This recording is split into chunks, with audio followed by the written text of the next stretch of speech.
الرجيم الحمد لله رب العالمين والصلاة والسلام على خاتم الأنبياء وسيد المرسلين سيدنا محمد وآلہ وأصحابہ اجمعین۔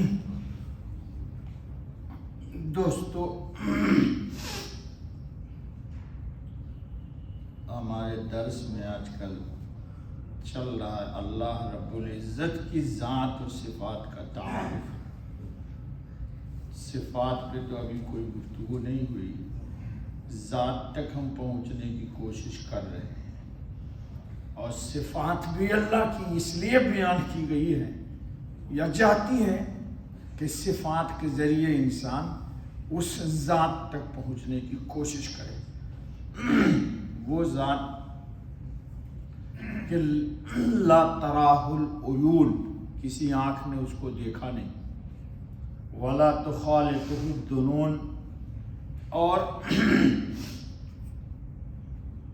ان کی عظمت و کبریائی کی شان کو کوئی سوچ بھی نہیں سکتا۔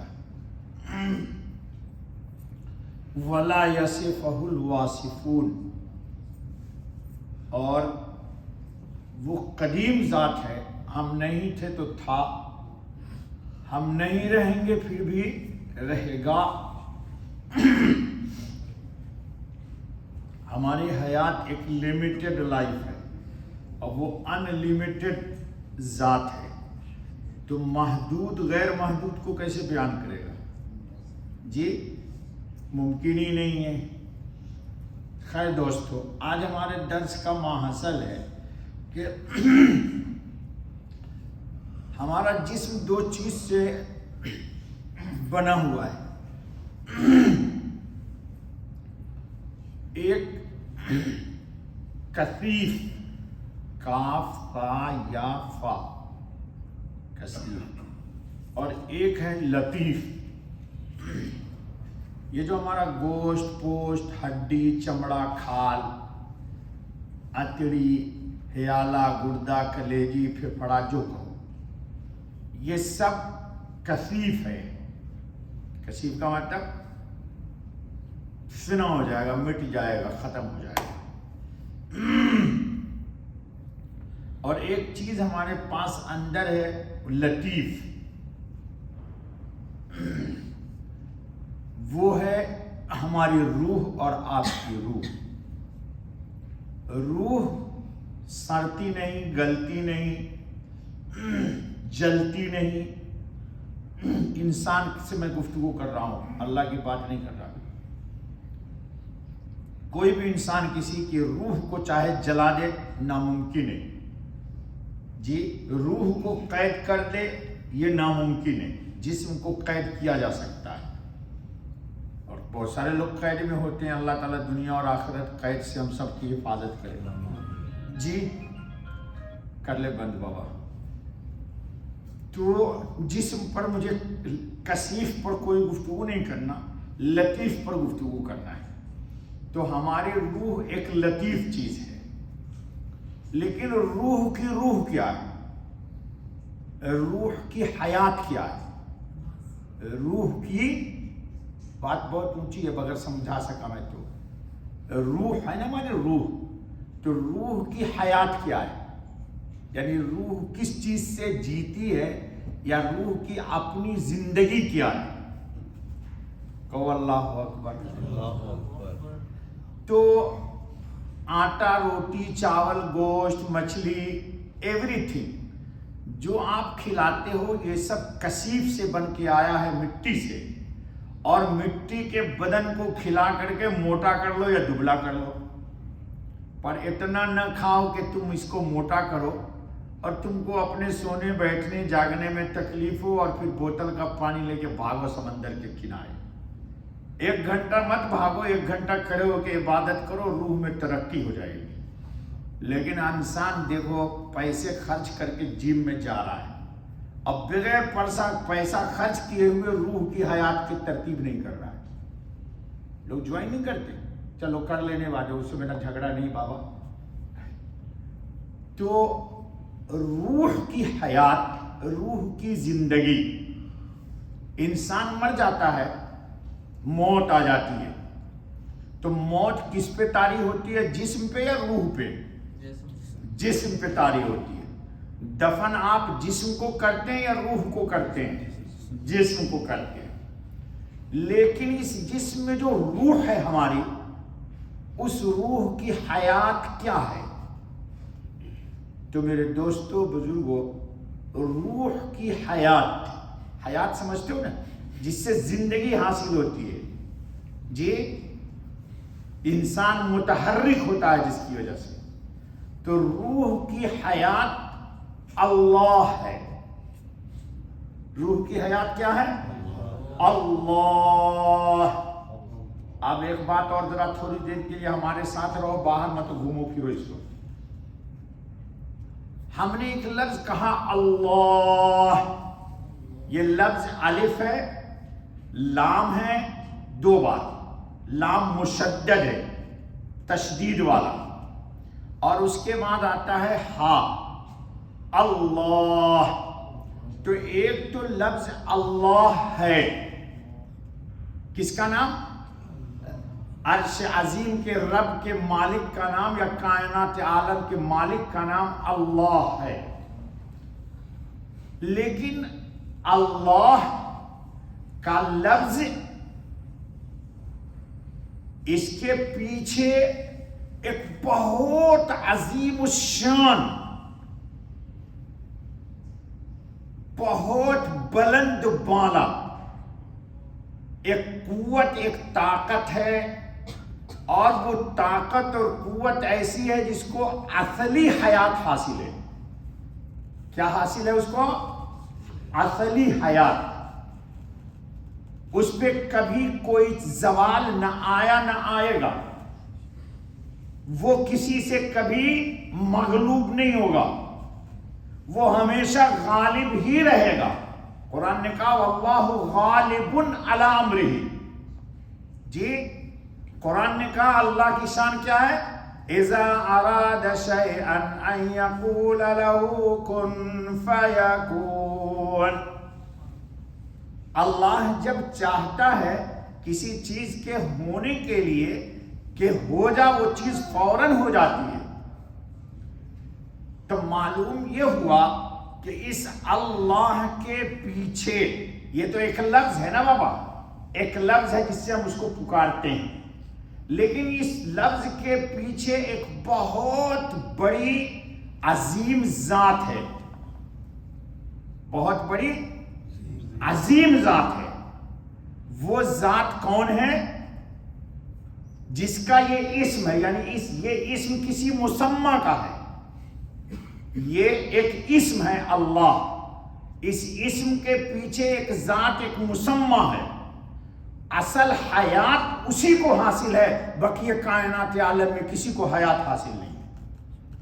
اسی لیے قرآن کریم نے ایک بات کہی ہے کہ کل من علیہا فان وَيَبْقَى وَجْهُ رَبِّكَ ذُو الْجَلَالِ وَالْإِكْرَامِ۔ جی قرآن نے دوسری لفظوں میں کیا کہا؟ کل نفس ذائقۃ الموت، ہر ذی روح جو نفس سانس لیتی ہے، سب پہ موت آ جائے گی۔ اللہ رب العزت سانس سے بے نیاز ہے، اللہ پاک سانس سے بے نیاز ہے، وہ سانس نہیں لیتا، جی وہ سانس بند کر دیتا ہے جس کی چاہتا ہے، وہ جس کی چاہتا ہے سانس بند کر دیتا ہے۔ تو اب چلو تھوڑا سا بات سمجھو، آگے جائیں گے تو تم نہیں سمجھ پاؤ گے۔ یہ جو کائنات عالم کا حسین منظر آپ کے سامنے ہے، درخت ہیں، ہرے ہیں، چاند میں روشنی ہے، سورج میں روشنی ہے، سمندر میں اچھال ہے، انگنت لاتعداد پانی میں مچھلیاں ہیں، جانور ہیں، جنگلوں میں جانور ہیں، زمین پر دابۃ الارض ہیں، حشرات الارض ہیں، جی حتیٰ کہ پتھر کو بھی ایک حیات حاصل ہے، پتھر کو بھی ایک حیات حاصل ہے۔ ارے حیات حاصل نہیں تھی تو نبی پاک خاتم النبی صلی اللہ علیہ وسلم جا رہے تھے تو پتھر نے کیسے کہا السلام علیکم یا رسول اللہ؟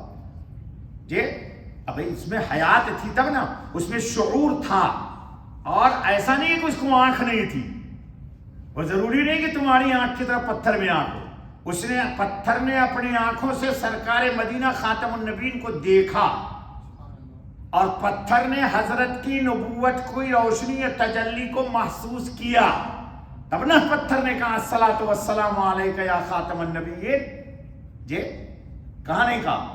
تو معلوم یہ ہوا کہ ہر چیز میں حیات ہے، زندگی ہے۔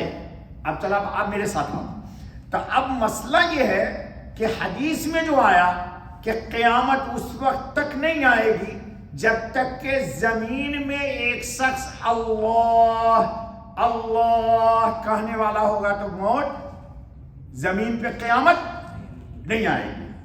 تو معلوم یہ ہوا کہ اس لفظ اللہ کہنے کے پیچھے جس کا یہ نام ہے وہ مسمى میں اتنی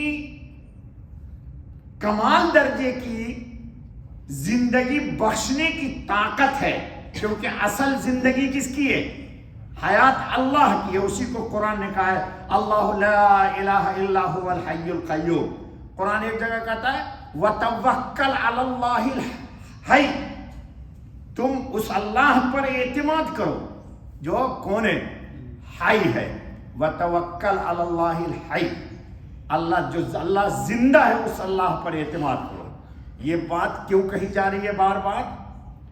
کہ اگر تم حیات چاہتے ہو، کس کی؟ اپنے روح کی، اپنے روح کی حیات چاہتے ہو تو اس لفظ سے مناسبت پیدا کرو۔ کس لفظ سے؟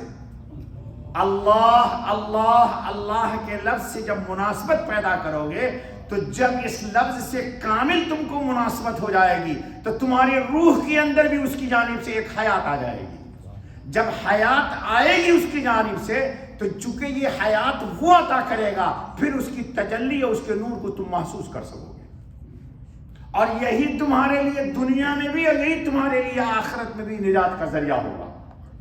کیوں؟ اس لفظ کے اندر نور ہے۔ قرآن نے کہہ دیا یوم تری المؤمنین والمؤمنات یسعی نورهم بین ایدیہم وبایمانہم بشراکم اليوم جنات تجری من تحتها الانہار خالدین فیہا ذلک هو الفوز العظیم۔ اور اس کے اگینسٹ میں کیا کہا؟